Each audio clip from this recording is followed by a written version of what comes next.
On AV2-1, we're going to work on drawing geometric solids, matching the names of geometric solids, and we're also going to talk about sections and nets. So this whole unit is all about space, and unlike outer space, where our cat on pizza is hanging out, space refers to any three-dimensional region. Okay, so it's got length, it's got width, it's also going to have depth. So I have some 3D objects hanging out in space. We're going to talk a little bit about edge view. So edge view is when you've got one of the edges facing you and then the rest are kind of moving away from you. And it's the way that we draw perspective. So we use it a lot in art. And we're going to practice drawing with that using isometric dot paper.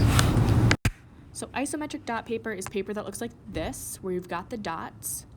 And I always start, if I was drawing a box and I wanted it to be 2 by 1, 2, 3, 4 by 3, let's say, I'm going to start by counting my spaces. So I'm not counting the dots, I'm counting the spaces. So there's my 2. And then I'm going to have 4. 1, 2, 3, 4. So this side. And then my height will be 3. And again, you're counting the spaces, not the dots. And then things need to match. So this side needs to be parallel. So I'm going 1, 2, 3, 4 here.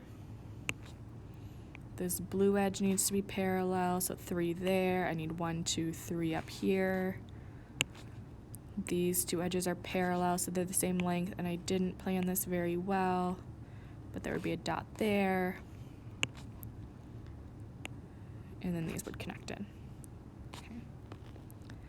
So notice that all of the ones that are parallel to one another, that I show that they're parallel by using the same color. When I do it for real, I don't have to switch colors, but I do need to make those the same length so that it works out and it doesn't look wonky.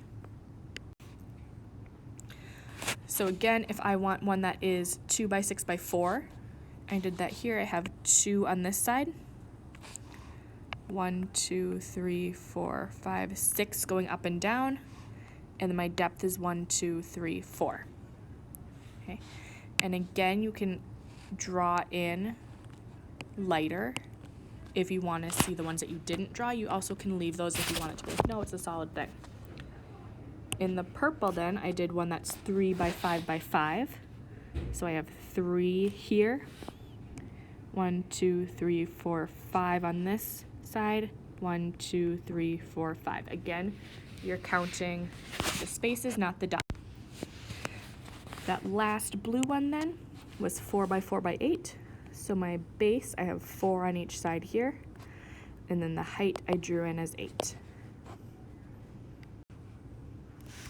These are the geometric figures that you should know. Hopefully you recognize most of the names from elementary school. So a prism has 2 bases that are polygons, so any polygon. Pyramid also has a base that's any polygon, but there's only one base, and the rest meet at a point.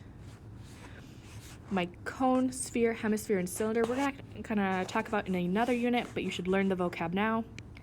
So my cone has a circular base, but is otherwise similar to a pyramid. My cylinder also has circular bases, but is otherwise similar to a prism. My sphere is just a ball. My hemisphere is half of it. So when you're drawing a prism, you're going to start with 2 congruent parallel bases. So I could do triangular prisms by drawing 2 congruent triangles, and then I'm connecting the corresponding vertices. And then I get parallelograms on the side. When I draw my pyramid, so again, if I have a triangular pyramid, I start with my base, I have my vertex, and then I'm connecting my